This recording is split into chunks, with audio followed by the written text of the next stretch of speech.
विश्व के सभी मेरे साथियों को राजरत्न अंबेडकर की ओर से जय भीम, नमो बुद्धाय। द अनटोल्ड अंबेडकर के 13वें भाग में आप सभी लोगों का स्वागत है। डॉक्टर बाबा साहब अंबेडकर जी ने भारत का ही नहीं बल्कि विश्व का सर्वोत्तम ऐसा संविधान भारत को निर्माण करके दिया। लेकिन आज भी भारत के सवर्ण जो है, ब्राह्मण जो है, ये भारत के संविधान को नहीं मानते। 26 जनवरी 1950 को लागू हुआ यह संविधान दूसरे ही दिन दिल्ली में जलाया गया। 2018 में हम लोगों ने देखा कि भारत के ब्राह्मणों ने संविधान को जलाया। आखिर क्यों भारत के ब्राह्मण भारत के संविधान को नहीं मानना चाहते? मैं आपको भारत के संविधान का आर्टिकल 13 आप लोगों को दिखाना चाहता हूं। क्यों भारत का ब्राह्मण भारत के संविधान को नहीं मानना चाहता? आर्टिकल 13 में डॉक्टर बाबा साहब अंबेडकर लिखते हैं, इंग्लिश में मैं ये पढ़ूंगा, उसका अर्थ मैं आपको हिंदी में समझाता हूं। लॉज इनकंसिस्टेंट विथ और in derogation of the fundamental rights. Article 13, all laws in force in the territory of India immediately before the commencement of this constitution, insofar as they are inconsistent with the provision of this part, shall to the extent of such inconsistency be void। बाबा साहब Ambedkar article 13 Bharat के संविधान के article 13 में लिखते हैं कि यह संविधान लागू होने से पहले, भारत का संविधान लागू होने से पहले भारत में जितने भी कानून हैं, जितने भी प्रथाएं हैं, जितने भी इस देश के भूमि के ऊपर प्रथाएं लागू है, मैं आज से उसको शून्य घोषित करता हूं। 2500 सालों की मनुस्मृति डॉक्टर बाबा साहब अंबेडकर जी ने इस आर्टिकल के माध्यम से, इस संविधान के माध्यम से हमेशा हमेशा के लिए भारत के भूमि से उसको हटा दिया, मिटा दिया। और यही नहीं, आगे चलकर बाबा साहब और कंटिन्यू करते हैं इस आर्टिकल को। Article 13 subsection 2, the state shall not make any laws which takes away और abridges the rights conferred by this part, and any law made in contravention of this clause shall to the extent of the contravention be void। आगे बाबा साहब और लिखते हैं कि हमारे मूलभूत अधिकारों को छीनने वाले कानून भारत की कोई भी सरकार कितनी भी बहुमत में आए, कितने भी राज्यसभा में, कितने भी लोकसभा में, संसद में भारी बहुमत से भी अगर वो वहां पर जाकर बैठ जाते हैं तो भी वो हमारे मूलभूत अधिकार को कोई नहीं हटा सकता, कोई नहीं मिटा सकता। एक आर्टिकल में बाबा साहब मनुस्मृति को हमेशा हमेशा के लिए भारत से निकाल देते हैं और दूसरे आर्टिकल में बाबा साहब लिखते हैं कि कितने भी संख्या में तुम लोग आ जाओ, फिर भी इस देश में मनुस्मृति को वापस नहीं ला सकते। और इसलिए भारत का ब्राह्मण इस भारत के संविधान का द्वेष करता है, नफरत करता है, क्योंकि बाबा साहब ने हमेशा हमेशा के लिए 2500 सालों से इस देश में अस्तित्व में रही हुई मनुस्मृति को हमेशा के लिए मिटा दिया। मनुस्मृति क्या है?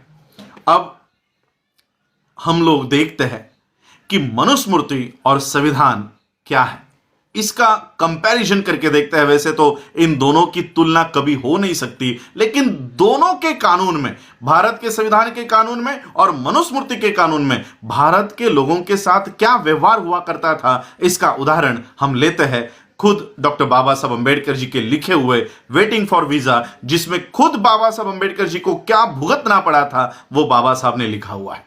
अब हम अपने मूल विषय के ऊपर आते हैं, द अनटोल्ड अंबेडकर। ये तो बाबा साहब ने ऑलरेडी बताया हुआ है, लेकिन इन बातों को आगे लेकर नहीं आते, इसलिए यह भाग मैं अनटोल्ड अंबेडकर में शामिल कर रहा हूं। बाबा साहब अंबेडकर जी जब छोटे थे, 12-13 साल के थे, तब उनके पिताजी किसी और जगह पर उनकी पोस्टिंग हो गई थी। और इसलिए जब बाबा साहब के पिताजी रामजी बाबा ने देखा कि अभी बच्चों की छुट्टियां लग गई है, तो क्यों ना बच्चों को मेरे यहां पर बुलाया जाए। तो बाबा साहब के पिताजी ने बाबा साहब को तार भेजी, घर पर एक टेलीग्राम भेजा कि तुम लोगों की अगर स्कूल की छुट्टियां लग गई है तो मुझे मिलने के लिए आप लोग यहां पर 5-10 दिनों के लिए यहीं पर आकर मेरे साथ रहो। ये टेलीग्राम घर पर मिला। रामजी बाबा ने उस टेलीग्राम में लिखा था, उस चिट्ठी में लिखा था कि कौन सी ट्रेन पकड़ के आना है, और जब तुम लोग उस जिस दिन आने के लिए निकलोगे उस दिन मुझे एक टेलीग्राम कर देना कि इस गाड़ी से इस दिन हम लोग आ रहे हैं, ताकि मैं आप लोगों को लेने के लिए स्टेशन पर आ जाऊं। बाबा साहब को ये टेलीग्राम मिला। बाबा साहब ने और बाबा साहब के बहनों के बच्चे, बाबा साहब उस समय 12-13 साल के थे, बाबा साहब जी के जो बहनें थी उनकी शादियां बहुत जल्दी हो गई थी, इसलिए उनके जो बच्चे थे वो भी बाबा साहब से 2-3 साल छोटे थे। तो बाबा साहब और बाबा साहब के बड़े भाई आनंद और बाबा साहब के बहनों के बच्चे, ऐसे 5-6 लोग मिलकर बाबा साहब के पिताजी को मिलने के लिए निकल पड़े। बाबा साहब ने टेलीग्राम कर दिया कि हम इस ट्रेन से उतरने वाले हैं, इस ट्रेन से आने वाले हैं, आप हमको लेने के लिए इस दिन पहुंच जाओ। अब ये टेलीग्राम ही बाबा साहब के पिताजी को मिला नहीं, तो बाबा साहब के पिताजी को पता ही नहीं था कि मेरे बच्चे कौन से ट्रेन से आने वाले हैं और कौन से दिन आने वाले हैं। अब बाबा साहब ट्रेन पकड़ के प्लेटफॉर्म पर आकर उतर गए, सारे बच्चों के साथ उतर गए। सभी ट्रेन में से उतरी हुई भीड़ अपने अपने दिशा में चली गई। बच्चे वैसे ही प्लेटफॉर्म पर अपने पिताजी की राह देख रहे हैं। सभी लोग जाने के बाद स्टेशन मास्टर ने देखा ये बच्चे तो अच्छे घर के लग रहे हैं, अच्छे कपड़े पहने हुए हैं। वो स्टेशन मास्टर इन बच्चों के पास आया और बच्चों को पूछा कि कहाँ जाना है, किनके बच्चे हो। तो बाबा साहब ने बताया, वो टेलीग्राम बताया कि हम मेजर सूबेदार रामजी अंबेडकर जी के बच्चे हैं और हमको हमारे पिताजी ने बुलाया है। वो हमको लेने के लिए आने वाले थे, शायद हमारा टेलीग्राम उनको मिला नहीं है तो इसलिए वो हमको लेने के लिए नहीं पहुंच पाए। हमको इस पते के ऊपर जाना है, हमें यहां पर छोड़ दीजिए। तो स्टेशन मास्टर ने वहीं पर बगल में एक बैलगाड़ी खड़ी हुई थी, उस बैलगाड़ी वाले को बुलाया और कहा कि देखो ये अच्छे घर के बच्चे हैं, मेजर सूबेदार मेजर के बच्चे हैं, आप एक काम करो, इनको इस पते पर छोड़ कर आओ। तो वो बैलगाड़ी वाले ने सभी बच्चों को बैलगाड़ी में बिठाया। बैलगाड़ी बाबा साहब अंबेडकर जी के पिताजी के उस लोकेशन की तरफ चलने लग गई और थोड़ी देर में बैलगाड़ी वाले ने बाबा साहब से और बच्चों से बात करना शुरू कर दिया। और बातों बातों में बैलगाड़ी वाले ने बाबा साहब कौन से जाति के हैं, कौन से वर्ण के हैं, ये सारी हकीकत उस बैलगाड़ी वाले ने प्राप्त कर ली।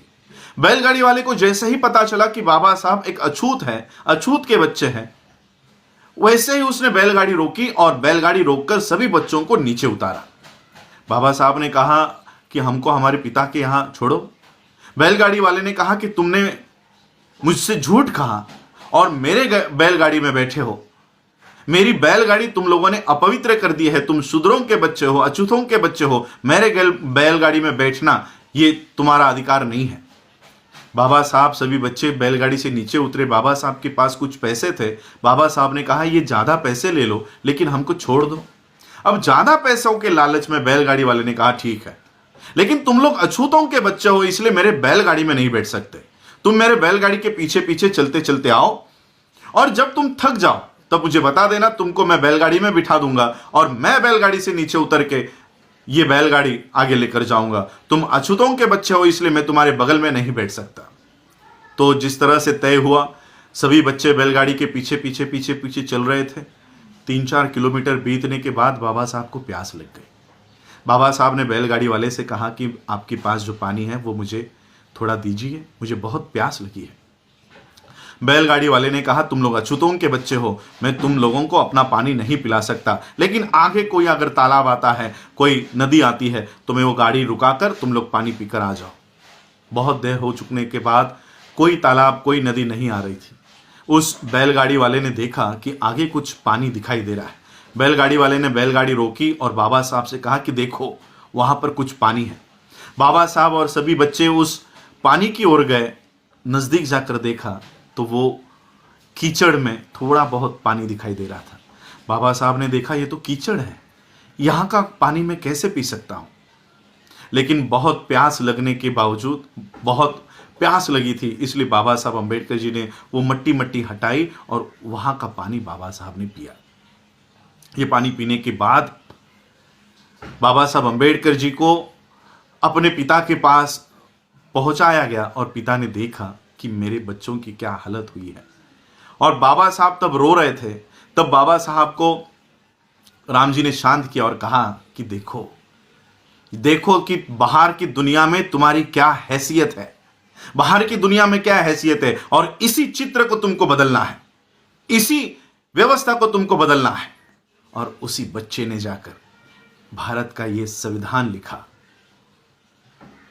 मनुस्मृति के कानून में बाबा साहब को कीचड़ का पानी पीने के लिए मजबूर कर दिया गया था। 2500 सालों की मनुस्मृति को बाबा साहब अंबेडकर जी ने एक ही आर्टिकल में इस देश से हटा दिया और ऐसी व्यवस्था लेकर आए। 2500 सालों की मनुस्मृति और 70 सालों का यह संविधान, इन 70 सालों में इतना बदलाव आ गया कि जिन बाबा साहब अंबेडकर जी को कीचड़ का पानी पीने के लिए मजबूर कर दिया गया था, इस संविधान के वजह से आज हम लोग फिल्टर और मिनरल का वाटर पीते हैं, बिस्लरी का पानी पीते हैं, 50 रुपए लीटर का पानी लाकर हम लोग अपने घरों में पीते हैं। ये बाबा साहब अंबेडकर जी के इस संविधान की वजह से, 70 साल के इस संविधान की वजह से आज हमारी जो परिस्थिति है वो इतनी बदल गई। 2500 सालों का मनुस्मृति हमको पानी पीने के लिए रोकता था, बाबा साहब का ये संविधान हमको बिस्लरी का पानी पीने की इजाज़त देता है। यह है बाबा साहब का संविधान, और इसलिए